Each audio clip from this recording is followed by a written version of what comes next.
No instante em que o sol se pôs sobre as colinas de Lisboa, Ricardo sentiu o peso de um segredo que não era seu, mas que o arrastava para o abismo. Ele, o milionário intocável que construíra um império de tecnologia no coração da cidade, acabara de assinar os papéis para adotar duas crianças órfãs, sem imaginar que seus passados entrelaçados carregavam uma bomba emocional capaz de explodir as fundações de toda a sociedade portuguesa. E ali, na penumbra do cartório, um olhar trocado com Miguel, o assistente social de olhos flamejantes, acendeu uma faísca que prometia incendiar não só seus corações, mas as ruas inteiras de uma nação ainda dividida por sombras de preconceito. Ricardo desceu as escadarias do antigo edifício em Alfama com o coração martelando como o sino da sé de Lisboa ao amanhecer. As crianças, Tomás de 10 anos e Sofia de 8, caminhavam ao seu lado, as mãozinhas suadas apertando as dele como se temessem que o mundo as soltasse novamente. Ele as vira pela primeira vez numa reportagem clandestina sobre orfanatos escondidos nos subúrbios de Setúbal, onde famílias LGBTQ mais abandonadas pela sociedade deixavam seus filhos para trás, fugindo de olhares acusadores. Ricardo, abertamente gay desde os 20, sempre doara fortunas para causas assim, mas adotar. Isso era um salto no escuro, impulsionado por uma solidão que nem seus milhões podiam preencher. Pai, murmurou Sofia, sua voz um fio de esperança trêmula, a gente vai morar no castelo agora. Ele riu, forçando leveza, mas por dentro, o pavor de falhar como pai o corroía.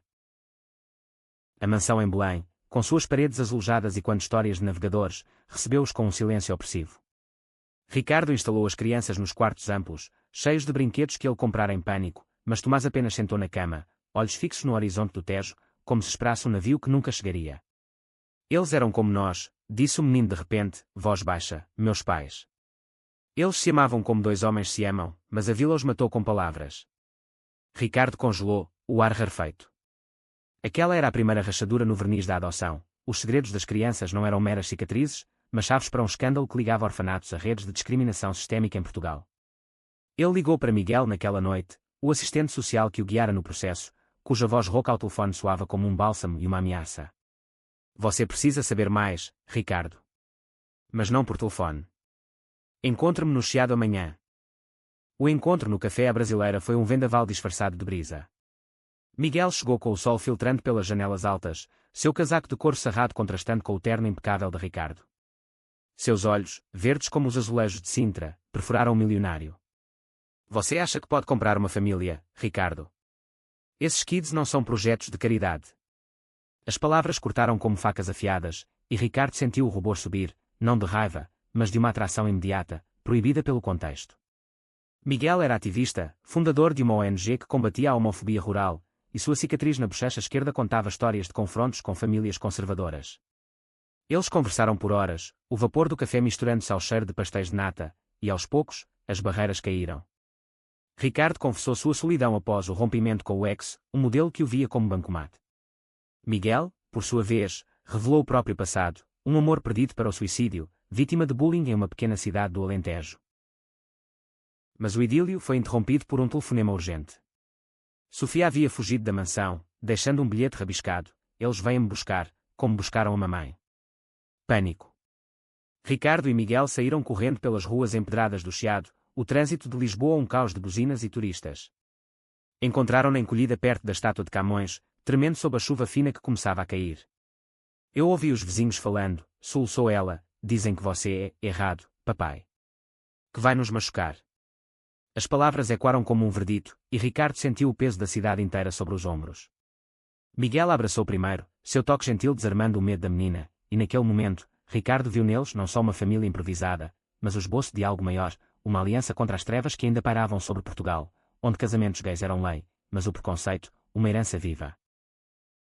De volta à mansão, enquanto Sofia dormia exausta, Ricardo e Miguel sentaram na varanda com vistas para o mosteiro dos Jerónimos, o ar salgado do Tejo carregado de tensão.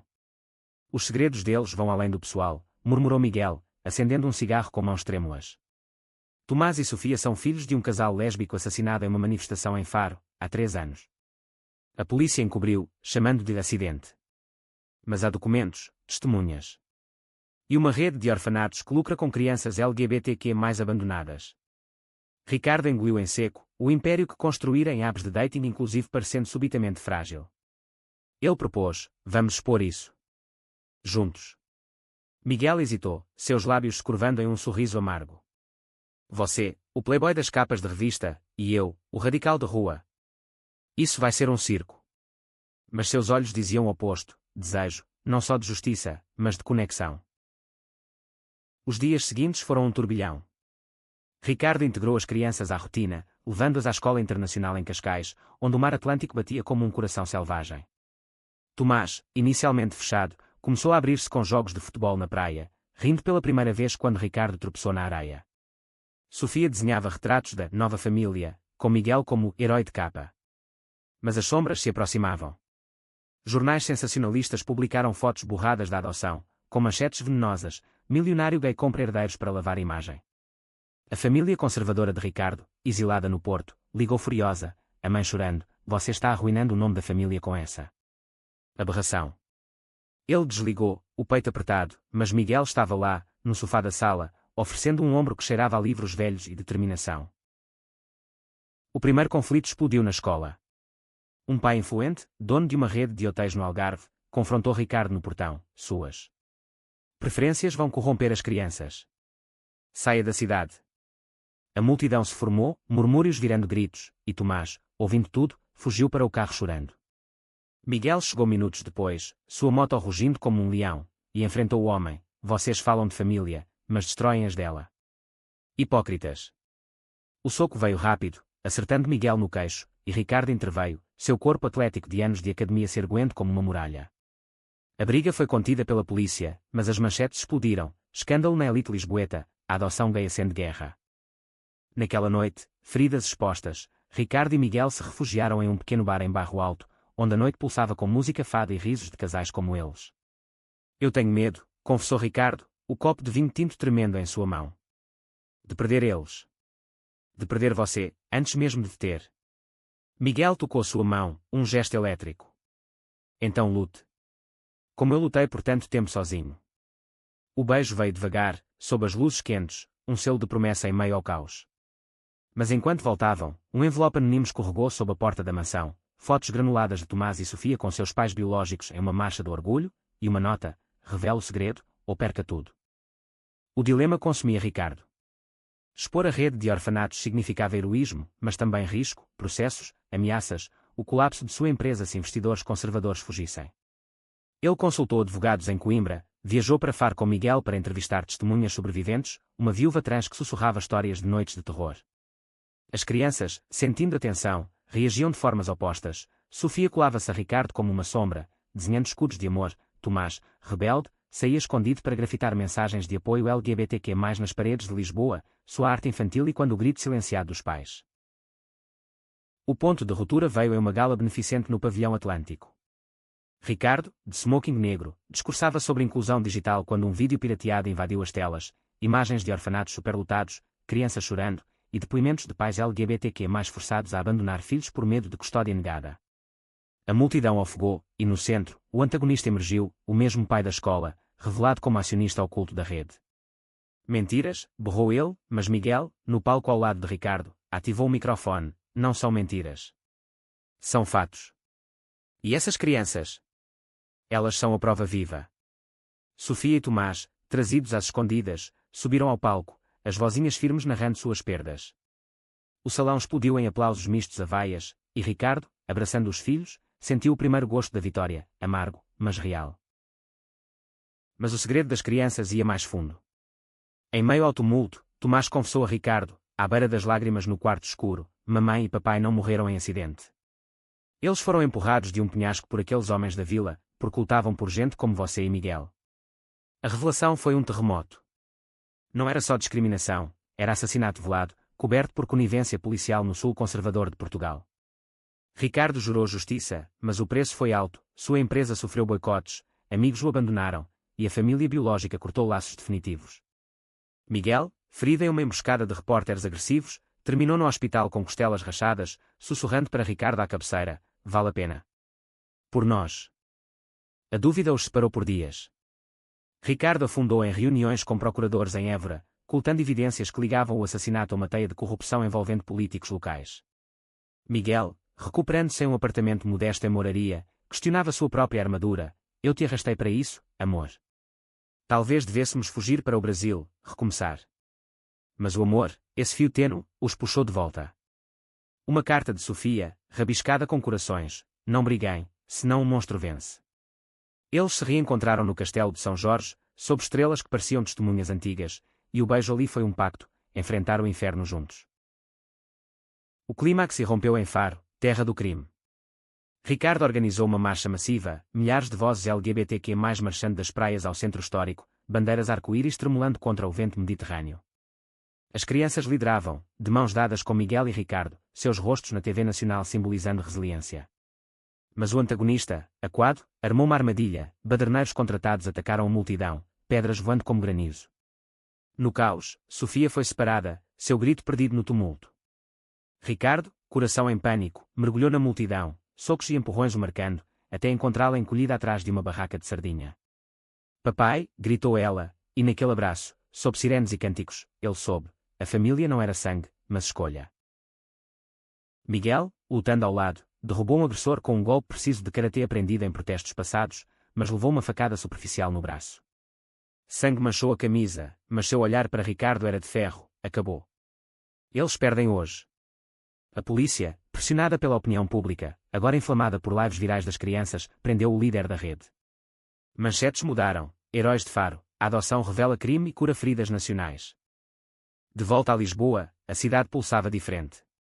A empresa de Ricardo renasceu com investimentos de aliados globais, e ele fundou uma academia para jovens LGBTQ+ órfãos, com Miguel como diretor. As crianças floresceram, Tomás sonhava ser artista, suas grafites agora murais oficiais, Sofia, bailarina, dançava fados modernos de amor livre. Mas o maior turning point foi pessoal. Em uma noite chuvosa no mirador da Senhora do Monte, Ricardo se ajoelhou, anel de platina na mão. Miguel, você me deu uma família quando eu só tinha dinheiro. Casa comigo. Lágrimas misturaram-se à chuva, e o sim veio como um trovão de alegria. Anos depois, a cidade contava sua história como lenda urbana, o milionário gay que adotou segredos e os transformou em luz. Portugal, ainda lutando suas batalhas, encontrou neles um farol. E nas noites quietas, com as crianças dormindo e mãos entrelaçadas, Ricardo e Miguel sabiam, o amor, contra todas as ODS, era a verdadeira revolução. A calmaria pós-Faro durou pouco. Ricardo acordava suando, visões do caos da marcha assombrando seus sonhos como fantasmas do passado colonial português. Ele se virava para Miguel, cujo corpo quente era âncora, mas mesmo ali, na cama king size da mansão, o medo sussurrava, e se não bastar? E se mais segredos emergirem? Miguel, com o braço enfaixado ainda doendo, beijava sua testa. Basta o que construímos. O resto é barulho. Mas o barulho crescia. Um e-mail anónimo chegou à empresa, vocês acham que acabou? Há mais corpos no armário, literalmente. Anexos, arquivos criptografados de um orfanato em Évora, listando dezenas de crianças desaparecidas após pais que querem serem reeducados por clérigos conservadores. Ricardo convocou uma reunião secreta em sua sala de juntas, com vistas para o aqueduto das águas livres serpenteando a cidade. Advogados, jornalistas investigativos e até um padre progressista de Braga se juntaram, o ar denso de café forte e tensão. Miguel, de pé ao lado da janela, traçava linhas no mapa projetado, é uma rede. De Faro atrás os montes, igrejas e prefeituras coniventes, lucrando com doações para salvar almas. Tomás e Sofia foram os primeiros a escapar porque seus pais esconderam documentos. Tomás, que insistira em participar, ergueu a voz, eles me contaram tudo antes de morrer. Papai disse, lute com arte, filho. Desenhe a verdade. O menino desenhou ali mesmo, um esboço cru de sombras engolindo arco-íris, que silenciou a sala. A investigação os levou ao Alentejo, terra de planícies infinitas e vinhos encorpados, onde o sol escaldante escondia pecados antigos. Alugaram um jipe em Évora, as crianças deixadas com uma tia de Miguel em Lisboa, uma lésbica viúva que contava histórias de Sintra como contos de fadas que era. A estrada era um labirinto de sobreiros e ovelhas, mas o destino, um convento isolado disfarçado de orfanato, erguia-se como uma fortaleza medieval. Infiltraram-se como doadores, Ricardo com seu charme de magnata, Miguel com papéis falsos de assistente. Dentro, o cheiro de mofo e desinfetante os sufocou. Irmãs de hábito negro guiavam crianças pálidas por corredores e quantos, olhos baixos como prisioneiras. Encontraram o arquivo no porão, poeira dançando na luz fraca de lanternas. Pastas amareladas revelavam nomes, pais bissexuais deportados para terapias, filhos vendidos a famílias normais no exterior. Um nome saltou, o de um casal trans de Porto Alegre, cujos gêmeos foram separados após um linchamento disfarçado de acidente de carro. Isso é genocídio lento, murmurou Miguel, voz embargada, enquanto Ricardo fotografava freneticamente. Mas o alarme soou, uma freira os flagrara. Correram pelos vinhedos, tiros de espingarda e quando como trovões distantes, o coração de Ricardo batendo em uníssono com o de Miguel. Esconderam-se em uma adega abandonada, ofegantes, corpos colados no escuro. Se morrermos aqui, sussurrou Ricardo, valeu por te amar. Miguel riu baixo, beijando com urgência, não morremos. Somos imortais no amor. Escaparam por pouco, o jipe rugindo de volta à autoestrada A6. Publicaram as provas no site da ONG de Miguel, e o escândalo irrompeu como um incêndio de verão português. Televisões de todo o país, RTP, SIC, transmitiam debates acalorados, com ativistas em Porto Alegre contrastando com bispos em Coimbra defendendo tradições. A família de Ricardo, outrora distante, rachou, o irmão mais novo, secretamente gay, ligou chorando, você me deu coragem, mano. Estou saindo do armário. Lágrimas de Ricardo molharam o teclado enquanto digitava respostas. Mas o conflito interno veio de Tomás. O menino, assistindo às notícias, confrontou Ricardo na cozinha da mansão, onde o aroma de bacalhau assado tentava mascarar a dor. Você luta por nós, mas e se eu não quiser ser o herói? E se eu só quiser ser normal? As palavras doeram como sal em ferida aberta. Ricardo, ajoelhando-se ao nível do filho, pegou suas mãos. Normal é o que você escolhe, Tomás. Eu lutei por um mundo onde isso seja possível. Miguel, entrando com Sofia no colo, adicionou, e nós lutamos por você, mas só se você quiser. O abraço familiar ali, sob a luz quente da cozinha, foi um bálsamo, mas Tomás saiu para o jardim, desenhando furiosamente sob a lua, questionando sua identidade em traços de carvão. Sofia, por outro lado, florescia na turbulência. Ela organizou um clube secreto na escola, convidando colegas para sessões de contos histórias de rainhas lésbicas em contos de fadas portugueses adaptados.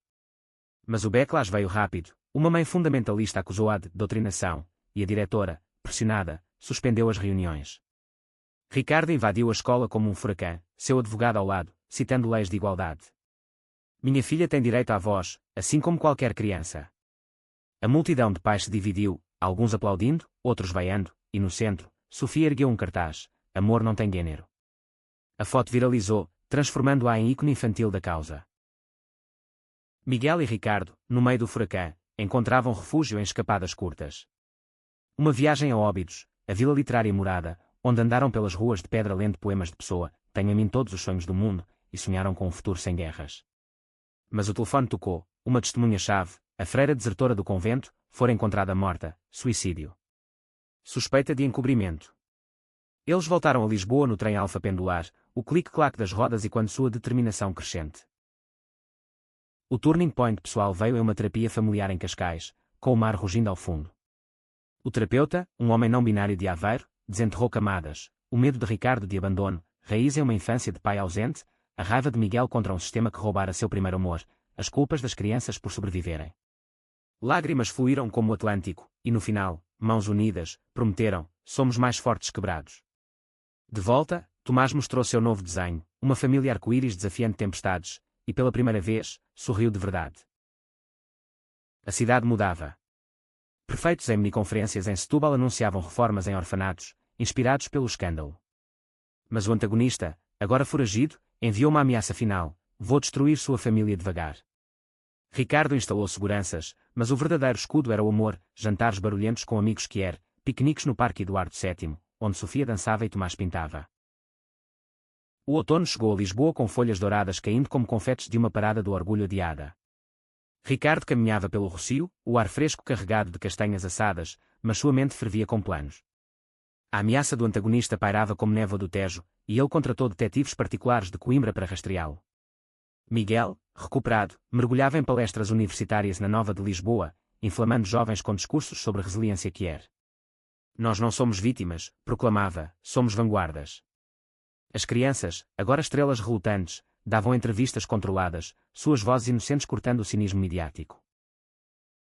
Um dia, durante uma visita ao oceanário, Sofia puxou Ricardo para um canto escuro, entre tubarões nadando preguiçosos. Papai, eu tenho um segredo também. Seu coração parou. A menina, olhos grandes como os do polvo ao lado, confessou, antes de mamãe e papai irem embora, eles me deram uma caixa. Com cartas. Para abrir quando eu fizesse 9. 9 anos se aproximavam, e a caixa, escondida em sua mochila escolar, continha não só palavras de amor, mas evidências, gravações de áudio dos pais documentando ameaças da rede, provas que poderiam derrubar perfeitos inteiros. Eles ouviram as fitas em casa, na sala de soundproof da mansão, luzes baixas como em um confessionário. A voz da mãe de Sofia, suave como o fado de Amália Rodrigues, ecoava: se algo nos acontecer, filha, saiba que o amor vence. Use isso para proteger outros. Lágrimas escorreram, e Tomás, ouvindo, apertou o punho: vamos publicar. Por eles. O dilema ético os dividiu. Ricardo via riscos legais, Miguel, urgência moral. Discutiram até o amanhecer, vozes e quando pelos azulejos, mas o beijo reconciliador selou a decisão: liberar seletivamente, com proteção. A publicação veio como um tsunami. Um podcast exclusivo, narrado por Miguel com samples das fitas, viralizou de Braga a Lagos. Milhões ouviram, corações partidos por histórias de amor quer silenciadas. Reações explodiram, petições online coletaram assinaturas como ondas, e até o presidente, em Belém, emitiu uma nota de condolências, prometendo investigação federal. Mas o backlash foi feroz. Grupos ultraconservadores em Évora marcharam contra a propaganda degenerada, queimando efígies de Ricardo em fogueiras medievais. Uma bomba caseira explodiu na porta da ONG de Miguel, sem vítimas, mas o medo se instalou. Ricardo, em pânico protetor, sugeriu mudança para o exterior, talvez Rio de Janeiro, com suas praias e carnaval inclusivo. Podemos recomeçar, longe disso. Miguel recusou, olhos flamejantes, fugir. Isso é o que eles querem. Fique e lute, ou perca a si mesmo. A briga escalou, pratos voando na cozinha como em uma ópera trágica, e Ricardo saiu batendo a porta, dirigindo-se em rumo pelas curvas de Sintra até parar no Palácio da Pena, sua arquitetura fantástica espelhando sua alma partida. Ali, sob chuva torrencial, ligou para o irmão: eu o amo, mas o medo me paralisa. O conselho veio simples: o amor verdadeiro não foge, ele constrói pontes. Enquanto isso, as crianças lidavam à sua maneira. Tomás, rebelde, hackeou, com a ajuda de um amigo nerd da escola, sites de ódio, substituindo mensagens por poesias que era de Sofia Andrade. Sofia escreveu uma carta aberta ao jornal público, lida em voz alta na TV: meus pais me ensinaram que família é coração, não regras. Deixem-nos amar. Sua coragem infantil derreteu corações nacionais, e convites para talk shows choveram. O reencontro de Ricardo e Miguel aconteceu em um festival de fado em Alfama, onde vozes roucas cantavam de saudade e perda. Ele o encontrou encostado em uma parede grafitada com amor livre, e as palavras saíram como uma confissão: você é minha ponte, Miguel. Não fujo mais. O abraço sob as lanternas foi testemunhado por estranhos que aplaudiram, como se a cidade inteira aprovasse. Mas o antagonista contra-atacou. Preso em uma batida policial em Porto Alegre, ele deu uma entrevista da cadeia à TVI: mentiras venenosas, essas crianças foram compradas. Ricardo é um predador disfarçado de salvador. O escândalo reabriu feridas, e Ricardo enfrentou uma audiência no Tribunal de Lisboa, sob olhares julgadores. Miguel testemunhou primeiro, sua voz firme desmontando as falsidades com fatos irrefutáveis. Então, as crianças subiram ao banco das testemunhas, Tomás declarando: ele nos salvou. É o melhor pai. Sofia acrescentou um desenho passado ao juiz: uma família unida. O magistrado, comovido, arquivou o caso, mas o dano à reputação de Ricardo foi profundo, ações da empresa caíram 20%. Na esteira da vitória pírrica, Ricardo e Miguel decidiram uma pausa. Alugaram uma casa em Sagres, no Algarve extremo, onde o Atlântico batia selvagem contra falésias. Dias de surf com Tomás, conchas colecionadas por Sofia, noites de fogueiras onde contavam histórias de mitos portugueses, sereias lésbicas e heróis bissexuais reinventados. Ali, longe das luzes, o amor se aprofundou, conversas nuas de alma, toques que curavam cicatrizes invisíveis. Você me mudou, murmurou Ricardo uma madrugada, traçando o contorno do rosto de Miguel à luz da lua. Solitário e inteiro. De volta, a cidade os recebeu como heróis relutantes. Uma lei antidiscriminação em orfanatos foi aprovada no Parlamento, batizada informalmente de Lei Tomás e Sofia. Mas um novo conflito surgiu: a ex de Ricardo, o modelo ciumento, reapareceu, alegando direitos sobre a empresa em um divórcio não finalizado. Ela vazou fotos antigas de festas hedonistas, pintando-o como instável. Miguel, ferido pela dúvida plantada, confrontou-o: é verdade. Você ainda carrega isso? A discussão no terraço da mansão, com Lisboa pescando abaixo, foi um vendaval emocional. Ricardo chorou, expondo vulnerabilidades: era juventude tola. Você é meu agora. A resolução veio através das crianças. Sofia encontrou as fotos online e, em vez de julgar, organizou uma noite de verdades familiar, onde todos confessavam medos. Tomás admitiu pavor de perder mais pais, Miguel, culpa por arrastar todos ao perigo. Riram e choraram até o sol nascer, fortalecidos. O clímax se aproximava com a grande audiência nacional em Lisboa, onde sobreviventes da rede testemunhariam. Mas uma reviravolta, a mãe de Miguel, uma viúva conservadora de Évora, apareceu na porta, olhos cheios de remorso. Eu os abandonei por medo da sociedade. Mas vendo você lutar. Me perdoe. O reencontro, tenso como uma corda de viola, curou velhas rachaduras, adicionando uma aliada inesperada. A audiência no Tribunal Constitucional, em pleno coração de Lisboa, era um circo midiático. Câmaras piscavam como estrelas artificiais, repórteres de todo o Ibéria lutando as galerias. Ricardo sentou na primeira fila, mão na de Miguel, enquanto Tomás e Sofia, com babás, assistiam de casa via stream seguro. A mãe de Miguel, Dona Isabel, testemunhou primeiro, sua voz trêmula enquanto pelos salões de mármore, eu reneguei meu filho por fofocas de vizinhos. Mas o amor dele por essas crianças me mostrou o erro. A rede destrói famílias como a minha fez. Lágrimas coletivas, e o juiz, um homem idoso de Setúbal, assentiu gravemente. Então veio a bomba, um whistleblower da polícia, um inspetor de Faro aposentado, subiu ao pódio com uma pasta de evidências irrefutáveis, relatórios falsificados, áudios de subornos a clérigos. Os assassinatos de casais Kier não eram isolados, eram política local para manter o status quo. A galeria explodiu em gaspes, e fora, protestos colidiam, arco-íris contra cruzes, cânticos de igualdade, contra tradição. Miguel, como CEO advogado, cruzou e examinou com precisão cirúrgica, desmontando defesas como castelos de cartas. Mas o antagonista, extraditado da Espanha vizinha, testemunhou por vídeo, rosto magro e olhos venenosos, eles exageram. Era caridade cristã. Ricardo, chamado à mesa, ergueu-se, voz firme como o Tejo em cheia, caridade que rouba crianças de pais vivos. Isso é roubo de almas. Sua fala, entrelaçada com trechos das fitas dos pais de Sofia, viralizou instantaneamente, hashtag como segredos de luz dominando redes. No intervalo, tensão máxima, um emissário anônimo entregou a Ricardo uma nota, cuidado com o que cava. Seu próprio segredo familiar vai à tona. Pânico. Seu pai, falecido CEO, tivera um caso com um homem nos anos 70, abafado para preservar o império. Revelar isso destruiria legados. Ele confidenciou a Miguel no banheiro do tribunal, paredes frias testemunhando o desespero, se saio, arrasto todos. Miguel o abraçou forte, então saímos juntos. Verdade liberta. A reviravolta veio de Tomás. O menino, monitorando estriões, descobriu o emissário como um parente distante de Ricardo, invejoso do sucesso. Ligou imediatamente, papai, é o tio Carlos. Ele quer dinheiro. A denúncia rápida neutralizou a ameaça, e Ricardo, revigorado, voltou ao depoimento com fúria controlada, expondo a hipocrisia familiar como parte do sistema maior. O verdito caiu como um raio, rede dissolvida, indenizações a vítimas, prisão perpétua para líderes. Aplausos ensurdecedores, abraços coletivos, mas fora, a multidão virou motim, apoiadores e opositores colidindo em ruas como o baixo chiado. Ricardo, Miguel e Dona Isabel fugiram por becos, o ar cheio de gás lacrimogéneo, até se abrigarem em uma tasca escondida, onde vindo da casa acalmou nervos. Você me salvou de novo, disse Ricardo a Miguel, lábios roçando os dele em gratidão silenciosa. De volta à mansão, celebração misturada à exaustão. Sofia dançou fado infantil, Tomás desenhou o tribunal como uma batalha épica, e Dona Isabel cozinhou um ensopado alentejano, lágrimas salpicando a panela. Mas o pós-vitória trouxe calmaria inquieta. Ricardo enfrentou a junta da empresa, investidores conservadores exigindo sua renúncia. Você trouxe escândalo, disseram. Ele rebateu, trouxe verdade. E lucros éticos. Demitiu os traidores, pivotando a companhia para tech inclusiva, apps de apoio a famílias Kier, financiados por doações globais. Miguel recebeu uma oferta, chefia de departamento em direitos humanos no governo, em Coimbra.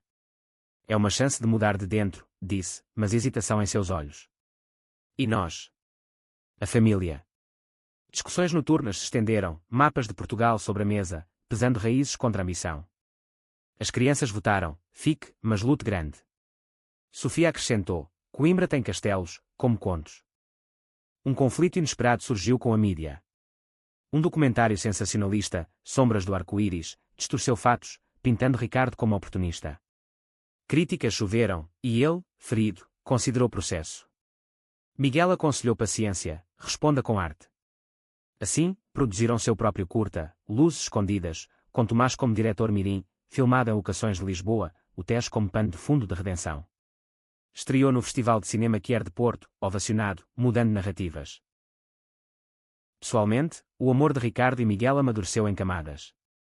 Uma viagem a Tomar, ao Convento de Cristo, onde templários outrora guardavam segredos, tornou-se retiro. Caminharam pelos claustros, sussurrando sonhos, a adoção de mais crianças, uma fundação conjunta. Mas uma tempestade pegou-os de surpresa, chuva caindo como catarse, e no abrigo de uma capela, Miguel propôs: case comigo primeiro. Faça oficial. Ricardo, surpreso, riu através das lágrimas: sim, meu templário. As crianças reagiram com festa, caça ao tesouro pela mansão por um anel improvisado, Sofia declarando-se da minha. Mas o noivado vazou, e a sociedade lisboeta dividiu-se novamente, convites recusados por moral, mas apoio massivo de aliados. Dona Isabel, redimida, planejou a cerimônia em sua fazenda alentejana, vinhedos como testemunhas. Um último turning point, Tomás encontrou uma carta perdida dos pais, revelando que o pai biológico de Ricardo era, na verdade, um segredo de DNA atestado recentemente. Você é sangue nosso desde sempre, escreveu. A revelação fechou círculos, transformando dor em herança. O casamento em Évora foi um bálsamo para almas cansadas.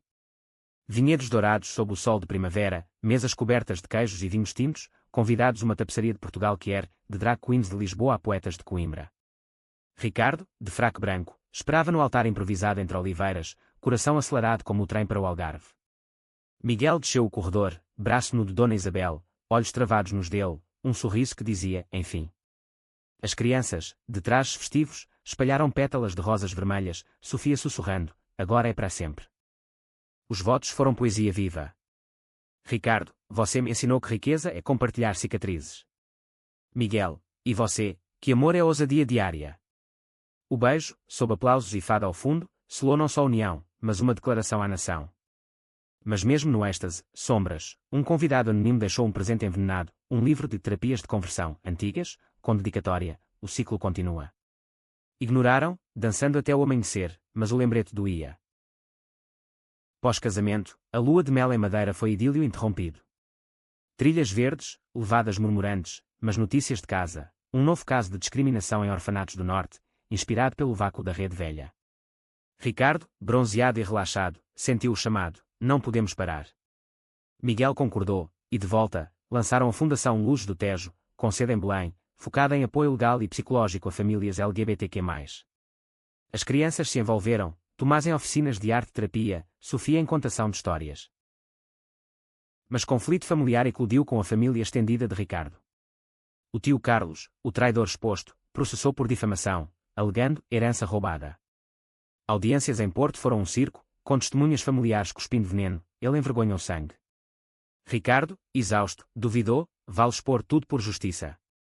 Miguel, em uma noite chuvosa no Douro, onde vinhedos pareciam veias abertas, o confrontou: ou você luta pela verdade, ou ela te consome. O apoio veio inesperado do irmão, agora abertamente gay, testemunhando a favor: Ricardo nos salvou a todos. A vitória no tribunal veio com indenizações revertidas à fundação, mas o custo emocional foi alto. Ricardo caiu em depressão leve, noites insones caminhando pela praia de Carcavelos, ondas lambendo dúvidas.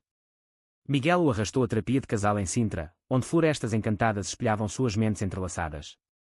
Sessões revelaram o medo de Ricardo de não ser o suficiente como marido e pai, a ansiedade de Miguel de perder o fogo ativista.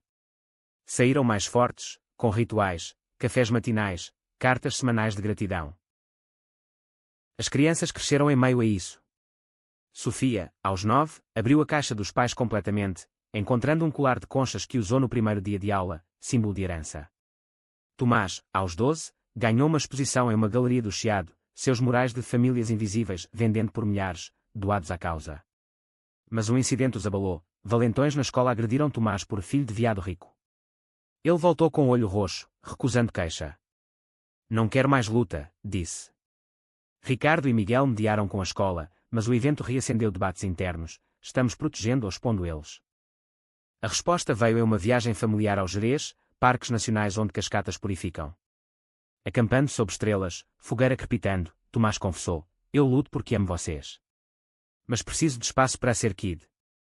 Ajustes, menos mídia, mais jogos, futebol em Belém, surf em Ericeira.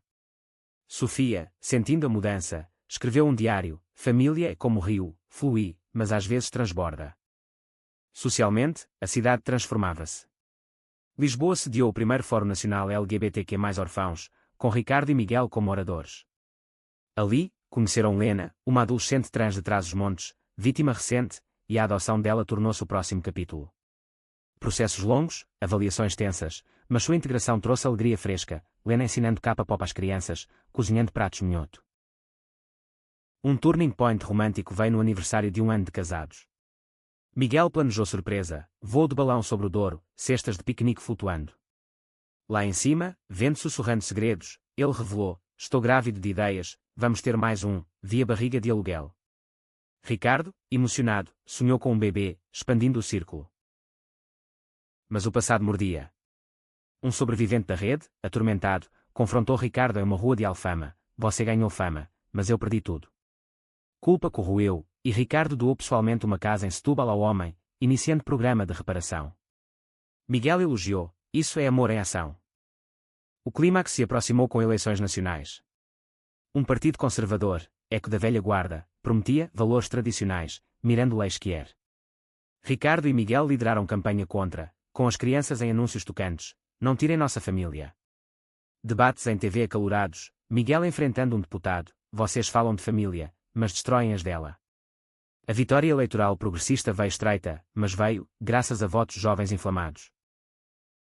Anos fluíram como o Tejo para o mar, carregando cicatrizes e tesouros.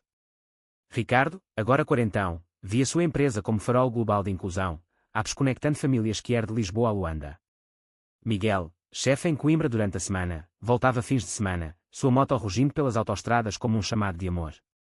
As crianças, Tomás aos 15, alto e artista, Sofia aos 13, bailarina graciosa, Lena aos 17, advogada em formação, formavam um quarteto inseparável, jantares familiares e quando risos e debates sobre o mundo. Mas uma reviravolta final testou tudo. Um documentário investigativo revelou que o assassino principal dos pais de Tomás e Sofia, um capanga da rede, escapara da prisão em uma transferência mal feita para as Açores. Ele reapareceu em Faro, ameaçando testemunhas remanescentes. Pânico coletivo, a família se trancou na mansão, seguranças patrulhando como sombras. Ricardo, assombrado, reviveu noites de fuga: ele vai nos pegar. Miguel, prático, coordenou com autoridades: não desta vez. A caçada tornou-se saga. Dicas levaram a uma ilha vulcânica nos Açores, onde o fugitivo se escondia em cavernas basálticas. Ricardo insistiu em ir, mas Miguel barrou: fique com as kids. Eu vou, pela justiça que comecei. O adeus no aeroporto de Lisboa foi déchirante, beijos urgentes sob anúncios de voos para mundos distantes. Miguel, com uma equipe especial, infiltrou-se na ilha, chuva tropical misturando-se a suor. Encontrou o homem em uma cabana isolada, confrontando-o não com violência, mas palavras: renda-se. Pelo ciclo que quebrou. O capanga, quebrado por anos de fuga, confessou em gravação, lágrimas lavando pecados: eu era só um peão. Mas o mal que fiz. Me perdoe. A prisão em alto mar, helicóptero zumbindo, fechou o capítulo. Miguel voltou herói, mas marcado, um tiro de raspão no ombro, cicatriz gêmea da anterior. A família o recebeu no cais de Lisboa, abraços salgados pelo Tejo.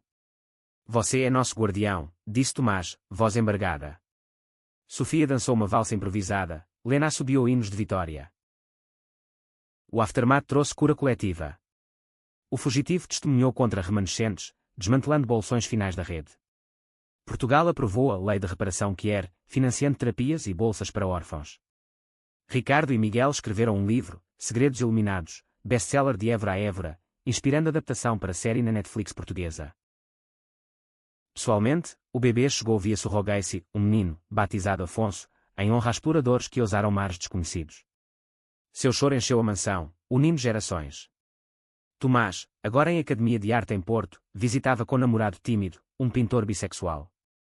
Sofia, em escola de dança em Cascais, sonhava com companhias que er. Lena, na Universidade de Direito em Lisboa, defendia casos pro bono. Em uma noite de verão no Mirador da Graça, família reunida, fogos de artifício explodindo sobre o castelo, Ricardo ergueu uma taça, de segredos sombrios a luzes eternas. Obrigado por mudarem tudo. Miguel, Afonso no colo, piscou: nós mudamos uns aos outros. As crianças riram, estrelas refletindo no Tejo abaixo, e Lisboa, a cidade de 7 colinas, sussurrava aprovação.